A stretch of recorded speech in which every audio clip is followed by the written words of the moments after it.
기차와 버스, 지하철 등은 각 시대마다 조금은 다른 모습을 하고 있죠.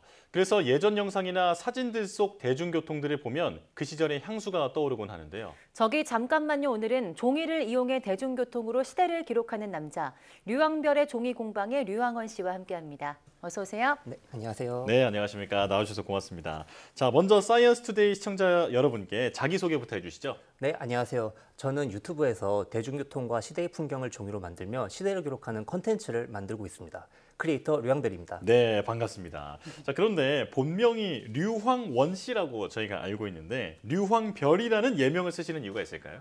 네, 제가 어렸을 때 천문관측을 좋아해서 네. 제 이름에서 한 글자만 별을 바꿔서 만들었습니다. 네. 그냥 개성 있게 보이고 싶어서 생각 없이 지은 이름인데 저도 이렇게 오래 쓰게 될 줄 몰랐습니다. 그렇군요. 네, 그래도 쏙쏙 들어오는 것 같은데요.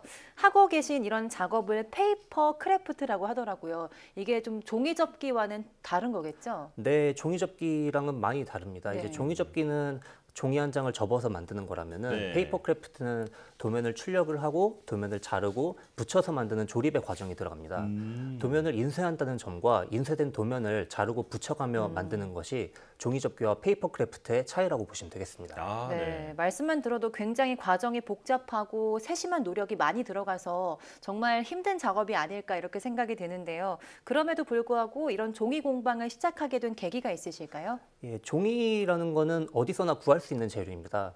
또 종이 모형은 책상, 의자, 그리고 최소한의 재료만 있으면은 최소한의 환경이라면 어디서나 만들 수 있는데 그러니까 인문 장벽이 닿습니다. 네네. 저는 이런 점에 매료가 돼서 굳이 종이라는 소재를 골라서 만들게 된 것 같고요.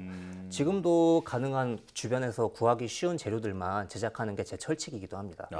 그렇군요. 자, 페이퍼 크래프트 말 그대로 종이로 무언가를 창작한다는 건데 다양한 것을 만들 수 있을 것 같습니다. 그런데 그 중에서도 대중교통을 주제로 잡은 이유가 있을까요? 저는 어릴 때부터 철도나 버스 타는 거를 되게 좋아했습니다.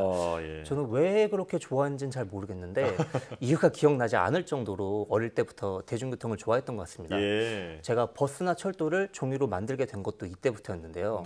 어릴 때 스케치북이나 철도에 버스를 그리고 자르고 붙여서 만든 게 시작이었습니다. 네, 어릴 때부터 계속 만들다 보니까 네. 이렇게 여기까지 오게 된 것 같습니다. 그렇군요. 네. 그런데 오늘 스튜디오에 계속 저희 시선을 사로잡는 것이 있는데요. 직접 만든 종이 모형을 소개해 주신다고요?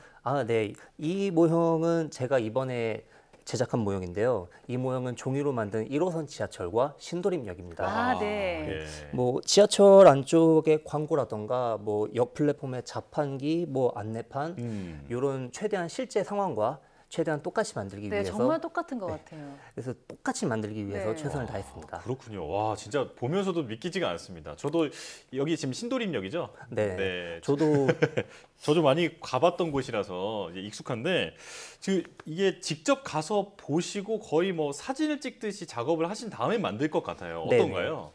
예, 모든 작품은 직접 가서 보고 만드는 거를 목표로 하고 있습니다. 예를 들어서 지하철 같은 경우에 천장에 뭐 에어컨 위치라던가 뭐 기둥 모양, 뭐 손잡이 개수라던가 이런 부분들은 직접 가서 보지 않고서는 만들 수가 없거든요. 그렇죠. 그래서 저는 이런 모형을 만들 때 모형이 아무리 멀리 있어도 가능하면 직접 가서 보고 기록해서 그걸로 모형을 만들려고 하고 있습니다. 네. 정말 너무 똑같아서 이거를 어떻게 만드셨을까 그 과정이 굉장히 궁금해요. 과정도 알려주시죠. 일단 모형으로 만들 대상을 우선 선정을 합니다.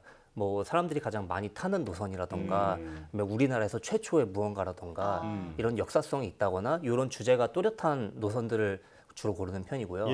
이렇게 모형 소재를 선정을 했으면 이제 답사를 나가서 관찰을 하고 기록을 해오는 거죠. 기록은 이제 주로 사진 촬영을 하는데 사진으로는 어려운 경우가 있어요. 그건 제가 직접 그려서 오기도 하고요. 뭐 손잡이 개수라던가 광고가 어디 붙어 있다던가 이런 거는 사진만으로는 알 수가 없거든요. 그래서 이런 거는 직접 그리고 또 사진도 같이 촬영을 해오고 그렇게 하고 있습니다. 그리고 이제 그렇게 자료를 조사한 걸로 제가 이제 집에 와서 컴퓨터로 그려서 도면을 작업을 하고 그걸 이제 출력을 해서 자르고 붙여서 만들고 그런 식으로 진행을 하고 있습니다. 네. 그런데 아까 저희가 사전에 미리 여쭤봤는데 이거 어제 완성했다고 네. 하시더라고요.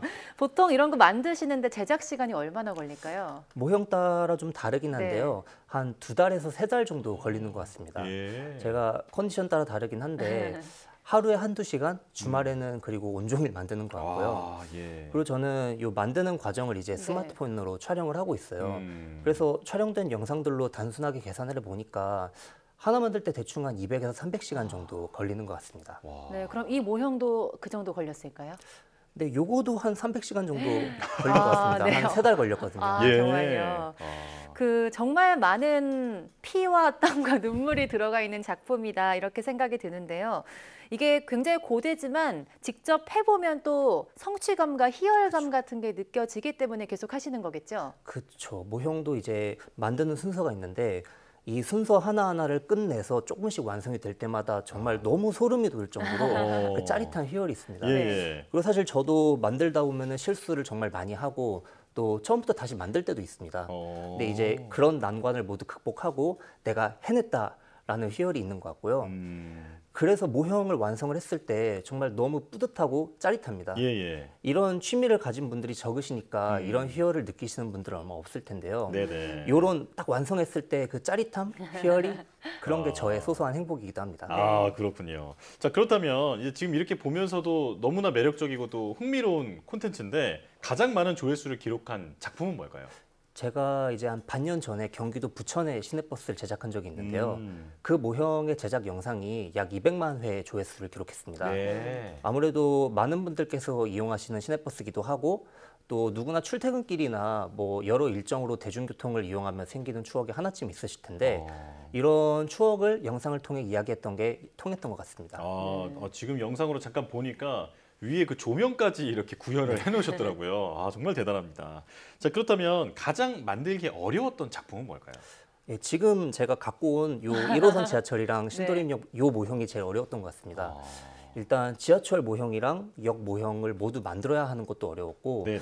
또 지하철은 손잡이 수가 많잖아요. 그렇죠. 네. 손잡이가 70개거든요. 아, 이거를 네. 모두 만드는 것도 너무 어려웠어요. 그리고 여기 천장에 보시면은 이렇게 삼각형 형태의 트러스 구조가 있는데 네네. 네네. 실제 신도림역 천장도 이렇게 되어 있습니다. 이 천장 구조를 만드는 게 정말 어려웠습니다. 네, 와.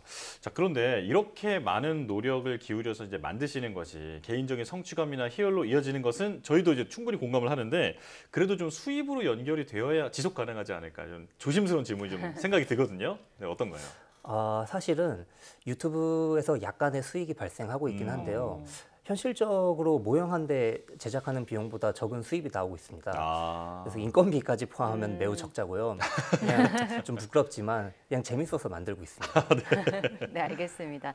그럼 앞으로 꼭 한번 도전해보고 싶다 이런 대중교통도 있을까요? 예, 시내버스는 아무래도 요금도 저렴하고 또 훨씬 친숙하게 탈 수 있다 보니까 지금까지는 제가 시내버스 모형을 많이 만들어 왔습니다. 예. 근데 고속버스는 한번 타려면 금액대도 있고 길게 시간을 내기도 쉽지 않더라고요. 네.